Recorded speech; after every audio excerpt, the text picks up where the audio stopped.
ये कहानी है रमेश की, जो एक फैक्ट्री में काम किया करता था।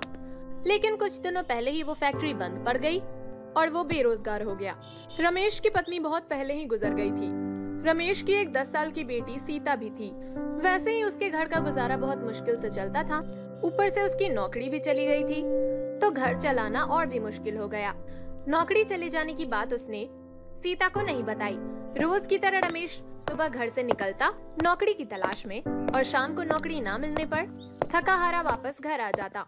सीता, सीता, ओ सीता बेटी। अरे बाबा, आप आ गए फैक्ट्री से? पर आज भी मैं तेरे लिए रंग और पिचकारी लाना भूल गया बेटा। अरे कोई बात नहीं बाबा, कल ले आना। फैक्ट्री के सेठ ने बोला है होली पर सबको दिवाली की तरह ही बोनस मिलेगा। जब बोनस मिलेगा तो उन पैसों से मैं तुम्हारे लिए रंग, पिचकारी और ढेर सारी मिठाइयाँ लाऊंगा। सीता को पता था कि फैक्ट्री बंद होने के कारण उसके बाबा के पास अब कोई काम धंधा नहीं है। अब वो किसी की दुकान में झाड़ू लगा लिया करते हैं या पीठ पर बोझा उठाकर 2 पैसे लाकर जैसे तैसे घर चला लेते हैं। कभी कभी तो कोई काम नहीं मिलता तो खाली हाथ ही घर लौटना पड़ता है।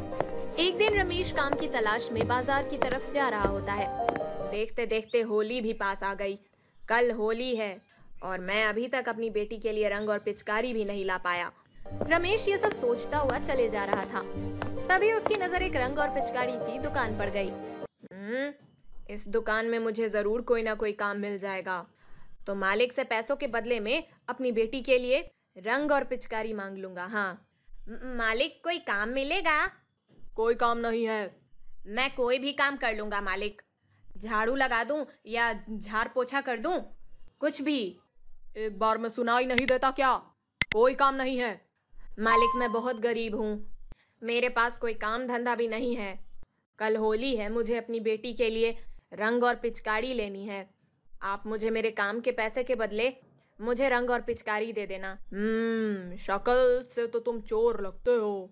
काम के बहाने कहीं चोरी करने का इरादा तो नहीं? नहीं नहीं, बिल्कुल नहीं। आप एक बार काम देकर तो देखो। ये ऐसे नहीं मानेगा, पता नहीं कहाँ कहाँ से चले आते हैं। और कोई है, भगाओ इसे यहाँ से। बेकार में मेरा और ग्राहकों का टाइम खराब कर रहा है। चल चल चल। दुकान का मालिक रमेश को धक्का देकर दुकान से बाहर गिरा देता है और रमेश आंखों में आंसू लिए वहां से चला जाता है। पर उसे कहीं भी काम नहीं मिलता। जेब में पैसे नहीं है, घर में राशन खत्म होने को आया। अब कैसे घर चलेगा? मैं तो भूखा भी रह लूं, पर बेटी को तो भूखा नहीं रख सकता। रमेश उदास मन से घर पहुंचता है। क्या हुआ बाबा, चेहरा बहुत उतरा हुआ है? हाँ अरे कुछ नहीं बेटा, तबीयत थोड़ी सी खराब लग रही है, मैं जाकर सो जाता हूँ। सीता को पता था कि उसके बाबा को कुछ नहीं हुआ है, वो बिल्कुल ठीक है। जब भी उन्हें कोई काम नहीं मिलता वो भूखे सो जाते ताकि राशन एक दिन और ज्यादा चल सके। कई बार उन्होंने ऐसा किया। वो खुद भूखे रह जाते पर सीता को कभी भूखा नहीं रहने देते। अगले दिन होली थी। रमेश चुपचाप सुबह सुबह अंधेरे ही घर से काम की तलाश में निकल पड़ता है, पर सीता उसे देख लेती है। उसके जाने के बाद सीता घर में बने मंदिर के पास जाती है और बहुत रोती है। माँ, तू तो पूरे जगत की माँ है, तो मेरी भी माँ हुई ना। एक बेटी झोली फैलाकर अपनी माँ के सामने भीख मांगती है कि मेरे बाबा को दुख मत दो, वो बहुत दुखी है माँ। मैं तुझसे और कुछ नहीं मांगती, पर मेरे बाबा को कोई काम दिला दो जिससे वो 2 वक्त की रोटी खा सके। कल रात भी बाबा बिना खाए सो गए। अगर उन्हें कुछ हो गया तो माँ तो पहले ही नहीं है, और मैं अपने बाबा को और दुखी नहीं देख सकती। माँ, मैं तेरे आगे हाथ जोड़कर खड़ी हूँ, विनती करती हूँ, मुझे कुछ नहीं चाहिए, पर मेरे बाबा को कोई काम दिला दे।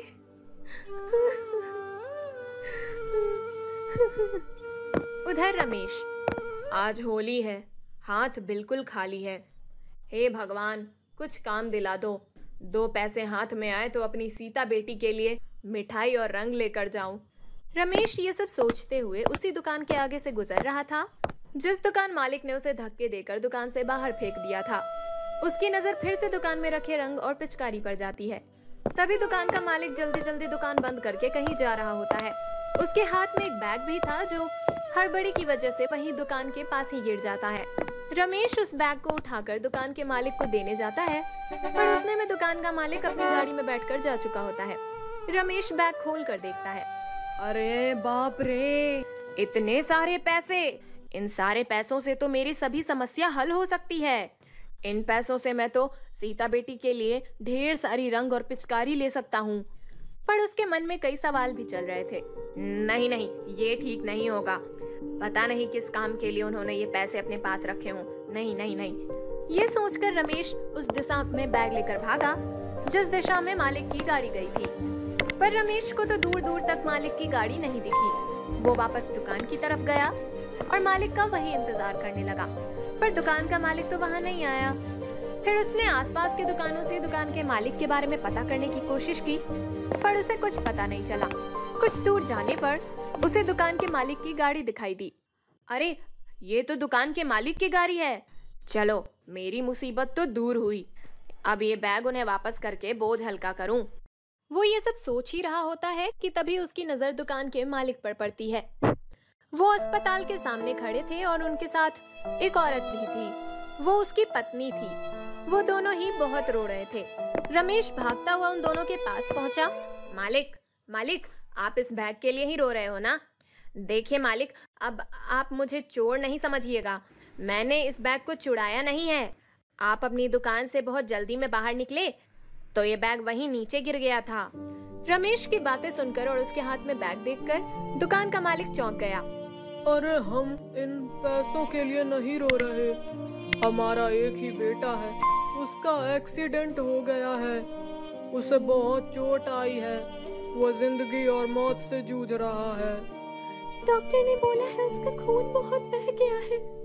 खून की जरूरत है उसे, पर हम दोनों में से किसी का भी ब्लड ग्रुप मैच नहीं हुआ। एक आदमी बड़ी मुश्किल से खून देने को राजी तो हुआ, पर बदले में उसने बहुत सारे रुपए मांगे। ये रुपए उसी को देने के लिए थे।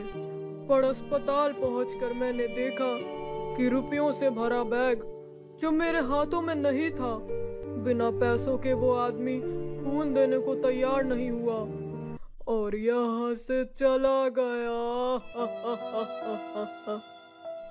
उन दोनों की बातें सुनकर रमेश की आंखें भर आई।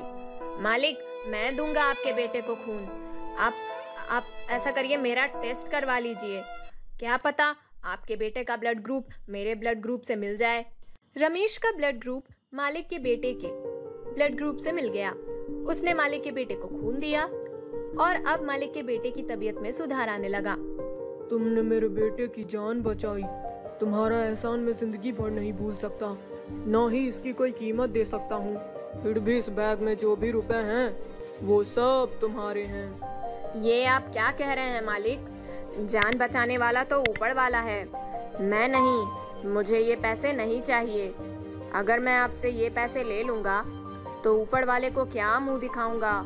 मुझे माफ कर दो अपनी गलती के लिए। उस दिन मैंने तुम्हें क्या क्या नहीं बोला। मैंने ही तुम्हें अपनी दुकान से चोर बोलकर निकाल दिया था, वो भी धक्के देकर। मालिक, आप मुझे शर्मिंदा ना करें। रमेश वो बैग मालिक को दे देता है और फिर रमेश वहाँ से अपने घर की ओर चला जाता है। घर पहुंचकर देखता है कि सभी बच्चे, बड़े बुजुर्ग होली खेल रहे हैं, नाच रहे हैं। जैसे ही वो घर पहुंचकर सीता को आवाज लगाता है, सीता बाहर आ जाती है। पर ये क्या?